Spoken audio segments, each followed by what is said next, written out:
विचारों के बीच में भी समन्वय करते हुए एक स्पष्ट नीतिपरक विचारधारा को अभिव्यक्ति देते हैं और सभी से उसे मनवा भी लेते हैं। फलस्वरूप संस्थान एवं समाज विघटित होने से बच जाते हैं और नई ऊर्जा के साथ कार्य भी करते हैं। भगवान महावीर स्वामी ने जिस अनेकांतवाद की व्यवस्था दी उसके मूल रूप में यही भावना है। पूज्य श्री हमारी जिज्ञासा है कि जैसा आप समन्वय और अनेकांत का मार्ग बनाकर एक स्पष्ट नीति के प्रति सबका समर्थन प्राप्त कर लेते हैं, ऐसा हम लोग क्यों नहीं कर पाते? कृपया समाधान दें। पहली बात है, इसके लिए हमें एक बहुत बड़ी पॉजिटिव थिंकिंग नहीं, पावर थिंकिंग की जरूरत है। सामने वाला हमारा विरोधी है, वो हमें गाली दे रहा है, वो हमारी बुराई कर रहा है, वो हमारे लिए उपसर्ग कर रहा है, तो हम उसको विरोधी नहीं मानते। वो ये कह रहा है मेरे से सावधान रहना, मैं अच्छा आदमी नहीं हूं, इसलिए वो हमारी बुराई कर रहा है। कहीं ऐसा ना हो कि तुम मेरे ऊपर विश्वास कर लो। दुश्मन हमें सचेत करता है कि मैं तुम्हारा दुश्मन हूं, मेरे पर विश्वास मत करना। कांटा हमेशा कहता है कि सावधान, मैं तुम्हें चुभूंगा तो दुख दूंगा, इसलिए मेरे साथ सावधानी से वार्ता करना। कांटा कहता है सावधान, क्योंकि मैं लगूंगा तो तुम्हें चुभूंगा। तो कांटा जो हमारा दुश्मन नहीं है, कांटा हमें आगाज कर रहा है कि मेरे ऊपर विश्वास मत करना, मेरे से दूर रहना, मेरे से सावधान रहना, मेरे से बहुत सावधान रहना, क्योंकि मैं तुम्हारा दुश्मन हूं। तुम्हारी किसी भी बुराई को मैं बहुत जल्दी और अच्छाई को भी बुराई में बदल देता हूं। इसलिए हमें हमेशा देखना पड़ेगा कि विरोधी हमें क्या संदेशा दे रहा है, दुश्मन से हमें क्या मिलता है, वो कितनी ताकत देता है, कितनी एनर्जी देता है, कितना विल पावर देता है। जो दुश्मनों से वो विरोधियों के बीच में अपने आप को बचा लेता है, फिर छोटी मोटी परेशानियां उसको कोई मायना नहीं रखती। वो फिर बाद में इतना विल पावर पड़ता है, क्या ये कोई सी, मैंने इतने बड़े बड़े उपसर्ग जीत लिए, मैंने बड़े बड़ी परेशानियां झेल ली है, ये परेशानी तो कुछ भी नहीं है, ये तो बाएं हाथ का खेल है। अब बोलो ये साहस तुम्हें किससे आ गया? वैसे तो साहस नहीं था, और विरोधी ने तुम्हें साहसी बना दिया, विरोधी ने तुम्हें हिम्मत वाला बना दिया।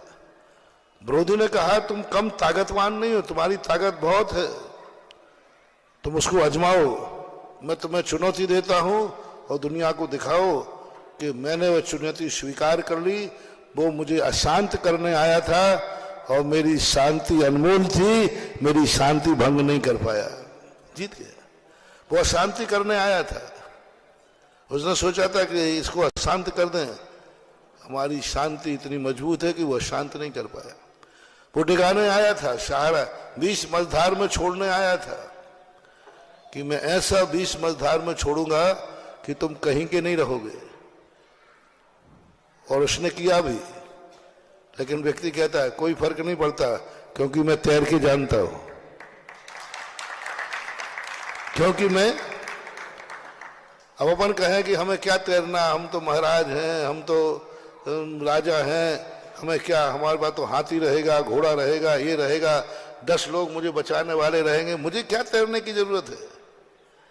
नहीं, तैरना जरूर सीखना, क्योंकि कभी ऐसा मौका आ सकता है कि दुश्मन बीच में छोड़ दे तुम्हें, तो तुम एक ही बात लगाओ, कोई फर्क नहीं पड़ता, मुझे तैरना आता है। इसलिए तो रामचंद्र जी के लिए गुरु वशिष्ठ ने राजमहलों के साथ वनवास में रहना भी सिखाया। कोई दुश्मन, रामचंद्र जी का कौन दुश्मन हो सकता है? रामचंद्र जी का कौन दुश्मन हो जाता है? जगत अवतारी। कौन राज छीन सकता है? जगत अवतारी। लक्ष्मण यही कहता था, मेरे भैया का कोई दुश्मन हो ही नहीं सकता, क्योंकि वैसे ही वो सज्जन है। मेरे भाई का कोई दुश्मन हो नहीं सकता, क्योंकि वो वैसे ही सज्जन है। और मेरे भाई इतने शक्तिशाली हैं, कौन दुश्मनी मोड़ लेगा। मेरे भाई इतने पवित्र हैं, पावन हैं, समर्थ हैं, शक्तिमान हैं, कोई संकट का दुश्मनी का सवाल ही नहीं उठता। गुरु कहते हैं, लक्ष्मण ये दुनिया है, फूलों में कांटे छुपे रहते हैं, सावधान। कोई तुम्हारा दुश्मन यदि आपका तुम्हारा सब कुछ छीन ले, फिर क्या करोगे। और वही हुआ। मंथरा ने, कैकेयी ने, मंथरा और कैकेयी दो मिल गए, और मंथरा और कैकेयी ने मिलकर के वो नहीं डरे रामचंद्र की पवित्रता से, वो नहीं डरे रामचंद्र की सज्जनता से। सुनिया ने कहा, नहीं रामचंद्र जी सज्जन है, उनको क्या धोखा देना। लेकिन दुनिया में ऐसे भी लोग हैं जो साधु से नहीं डरते, साधुता से नहीं डरते, सज्जन से नहीं डरते, सज्जनता से नहीं डरते, निर्मलता से नहीं डरते। वो निडर होकर उन पर भी उंगली उठा देते हैं, उनके प्रति भी विरोध में खड़े हो जाते हैं, उनको भी ठुकराने के लिए तैयार हो जाते हैं। उस समय गुरु ने तैयारी करा दी थी वशिष्ठ ने कि ऐसा मौका आ जाए तो तुम क्या करोगे। रामचंद्र जी ने क्या कहा, जब वनवास हुआ, माता कौशल्या कहते, बेटा आप क्या करेगा। लक्ष्मण कहते, भैया हम क्या करेंगे। बोले, चिंता मत करना, मुझे वनवास में रहना आता है, मुझे वनवास में भी रहना आता है, मुझे वनवास के सारे अनुभव हैं। बस इतनी सी बात सीख जाओ, हर विरोधी को चुनौती दे दो, आ जाओ मेरे सामने, जो जो तुम करना चाहते हो उन सब से मुझे सामना करना आता है, मुझे कांटों पर भी चलना आता है, मुझे वनवास में भी रहना आता है, मुझे बिना सहारे के रहना भी आता है, मुझे कोई फर्क नहीं पड़ता, भवने वने वा। ज्ञानी व्यक्ति भीड़ में भी रहे तो भी वो अपने पैर जमीन पे जमा के चलता है, भीड़ में भी रहे तो भी वो अपना विरोधी मान के चलता है, कोई ना कोई इसमें होता है। और जो इस प्रकार की सावधानी कर लेता है उसे दुनिया की कोई ताकत हिला नहीं सकती। भवन में रहते तो राम मुस्कुरा रहे थे, और वन में गए तब भी राज छीन लिया, तब भी मुस्कुराते रहे, मुझे वन में रहना आता है। अब तुम कहो, ध्यान रखना वो चोर बहुत खतरनाक है, तुम्हारे कपड़े फाड़ देगा, फिर क्या करोगे। इतना दुश्मन है तुम्हारा कट्टर कि तुम्हारे कपड़े फाड़ देगा वो। कह दो उस कपड़े फाड़ने वाले से, मुझे दिगंबर होना आता है। अब क्या फाड़ेगा, कपड़े फाड़ेगा। अब मेरे कपड़े फाड़े क्या करेगा। मैंने कह दिया फाड़ दे कपड़े, मुझे दिगंबर होना आता है, मैं दिगंबर भी रह सकता हूं, दिगंबर भी रह सकता हूं। अब क्या फाड़ेगा कपड़ा, तेरा सब कुछ छीन लेगा, धन छीन लेगा, मुझे धन के बिना भी जीना आता है। तो ये जो जीने की कला महावीर स्वामी ने दी, वो कला को अपनी जिंदगी में उतार दो। वह कला यदि अपनी जिंदगी में उतर गई तो सारी दुनिया को चुनौती दे दो, आ जाओ मैदान में, जो जो तुम संकट रहते हो उस संकटों में जीना मुझे आता है।